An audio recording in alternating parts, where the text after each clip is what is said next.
The story begins with Queen Gorgo speaking. She opens with King Darius leading his Persian army into Greece for the Battle of Marathon.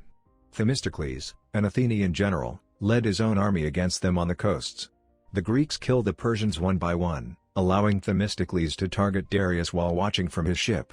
Themistocles raises a bow and arrow, preparing to do the act that will make him a legend. He releases the bow just in time for Darius' son, Xerxes, to watch. He rushes to his father's side, but it is too late to save him as the arrow pierces him. Xerxes embraces his father and makes eye contact with Themistocles. The latter walks away, with Gorgo admitting that he knew deep down that he had made a mistake by not killing Xerxes when he had the chance. Darius returns to his realm to lie on his deathbed. He and Xerxes are joined by Artemisia, Darius' commanding naval officer, who is believed to be both ruthless and attractive. She holds Darius' hand. In his last hours, he advises Xerxes to leave the Greeks alone, as only the gods can defeat them. Artemisia removes the arrow from his chest, bringing an end to his suffering. For a week, Xerxes sits in mourning over his father's death. On the seventh day, Artemisia holds Xerxes and informs him that his father's final words were not a warning, but a challenge. If only the gods can overcome the Greeks, she promises him, he will become god king. Artemisia has Xerxes sent into the desert in chains until he discovers a cave with a pool of dazzling gold liquid. As stated by Gorgo, Xerxes steps in with a wicked desire for power and revenge. Xerxes appears with a golden hue and fiery red eyes, being bald, and stands a foot taller. Meanwhile, Artemisia kills all of Xerxes' previous allies. He returns to Persia and stands before the people, Artemisia immediately behind him. He declares, "For glory's sake, war." The Persians cheered loudly. As Xerxes prepares to lead his army on land through Thermopylae, Artemisia prepares her navy for sea. Themistocles meets with the council at Athens to plan his own naval strategy against the Persians. Despite their desire to defeat the Persians, the Athenians are hesitant to send their soldiers to die in battle. Themistocles insists that fighting for freedom is in the best interests of Greece, so he requests that the best ships be delivered to him for battle. He also informs the council that he will seek assistance from the Spartans. Themistocles travels to Sparta to seek assistance from King Leonidas and his troops. He enters into a training session where a group of Spartans is beating down on one man as he tries to fight back. The man becomes severely injured. Themistocles meets Stelios, who informs him that Leonidas has already begun to lead his men on foot, as well as having dealt with the messenger sent from Persia. Gorgo speaks with Themistocles and informs him that the Spartans do not share his goal of a free nation. Artemisia presents a prisoner on her ship. He chastises two of her guards for being Greeks working for a woman of Greek ancestry but loyal to an enemy nation. Artemisia grabs her sword and declares that her heart is Persian, despite her Greek origins. She decapitates the man and tosses his head overboard the ship. She notices a soldier aboard the ship she is unfamiliar with. "Well, then, allow me to introduce myself," he boasts, before slaughtering several Persians. He is Silias, an Athenian soldier assigned to spy on the Persians. He jumps into the sea to avoid being shot by the Persian arrows. Silias and his son Callisto report back to Themistocles and his lieutenant, Echilos. Scylla tells them that Artemisia is leading the Persians at sea. She is considered to be the sole survivor of an attack on her community. We learn about her story through flashbacks. As a child, Artemisia watched in horror as her mother and father were slain directly in front of her eyes. A soldier from the invading side approaches Artemisia and kicks her in the face. The troops raped and abused the girl for years before abandoning her on the side of the road for dead.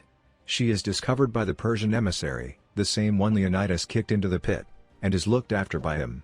She intended to return to Greece once she was ready to watch it burn. The emissary gradually teaches Artemisia combat skills. She proves to be quick and dangerous, and as an adult, she delivers many severed heads of Darius' enemies to him, earning her the position of general. Despite this knowledge, Themistocles prepares his battle strategy. Echilos notes that their small navy is outnumbered by the much larger Persian navy, and that the mission is suicide. Such is the plan, Themistocles replies. Themistocles, confident in his men, marches them all out to the Aegean Sea, where Artemisia commands her navy. Her general Artaphernes informs her that General Bondari has devised a strategy to lead the ships against the Greeks. Themistocles boosts the men's confidence by pushing them to fight alongside those who support them. The Athenians ram their ships into the Persian vessels, charging them with full force and ferocity. This results in another deadly battle, with many Persians dying at the hands of the Athenians. Silias and Callisto fight side by side, with Callisto throwing spears at the Persians. Artemisia is disappointed with the results and has Bondari tied and tossed into the sea, where he sinks to his watery grave. The generals believe she is sad with the death of her men, but she admits to being disappointed with them and specifically. She considers the possibility of having someone standing at her side. The next day, the Athenians cause the Persian ships to pass through a crevice, causing the leading ship to become stuck and the remaining ships to collide with it. The Athenians descend from the rocks and begin to slay the Persians. Themistocles kills Kashani, the second general to lead them. Silius sees Callisto join the fight, but he definitely does not want his son to be wounded. Artemisia observes from her ship, appreciating Themistocles' strategy and leadership. Artaphernes takes a boat to the shores where the Athenians have made camp to try to bring Themistocles onto Artemisia's barge. She praises his fighting prowess when she brings him into her private quarters and asks him if there is anyone back in Athens for whom he fights. Themistocles says he hasn't had time for a family or kids, and Artemisia offers him the opportunity to join her so that he won't have to deal with conflict or responsibility. The two then begin having rough, passionate, and violent sex, which her guards can clearly hear.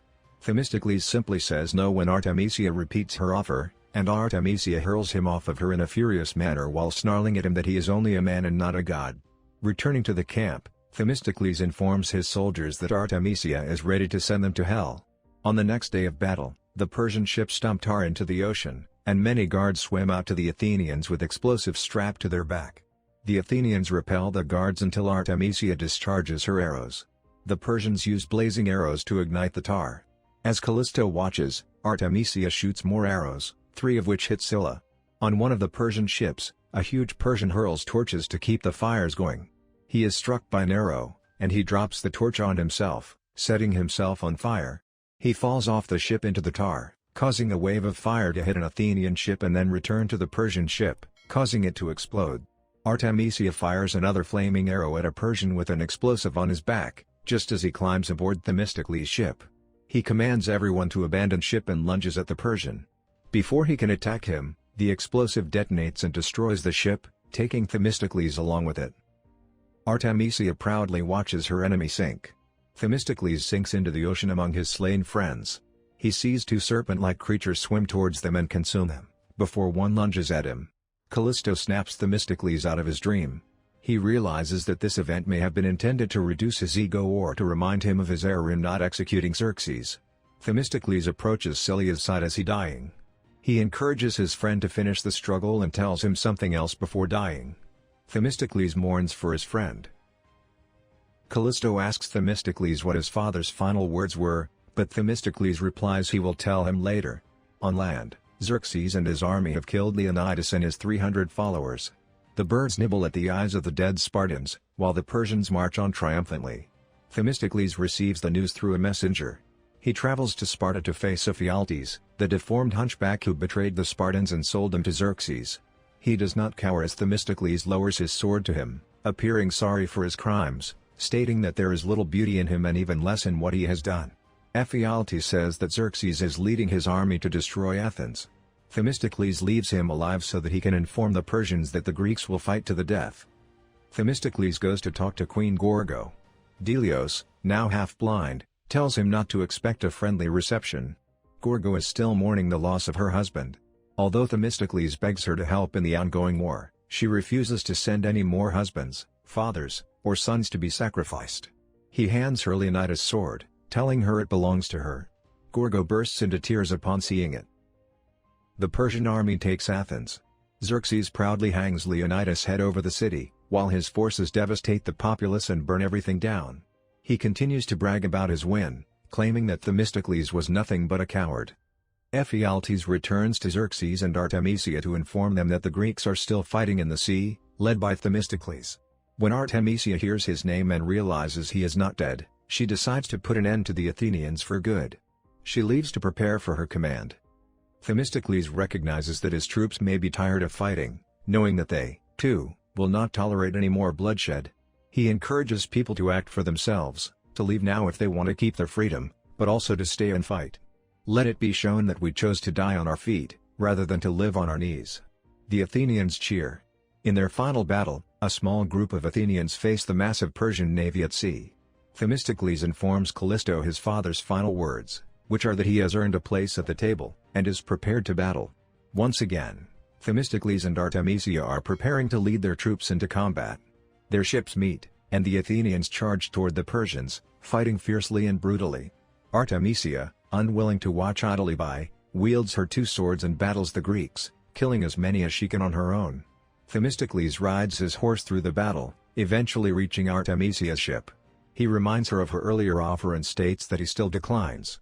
Angered, she starts a duel with him. He fights with enormous intensity, and she jokes that he fights harder than he fucks.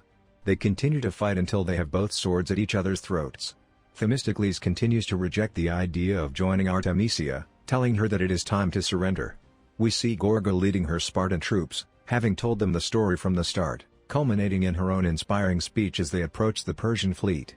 In addition, armies from other allied countries participate in the battle. Themistocles brings this out to Artemisia while still holding her with his blade to her throat. He encourages her to surrender. She chooses not to, and she takes out her blade to kill, but Themistocles rapidly drives his sword into her stomach. Artemisia falls on her knees. In her final moments, she sees the allied forces surround her navy. Xerxes, observing from the cliff, turns his back on her. Artemisia ultimately collapses, dead, just as Gorgo and Delios board her ship to stand by Themistocles. The movie ends with the Spartans and Athenians joining forces to defeat the Persians once and for all.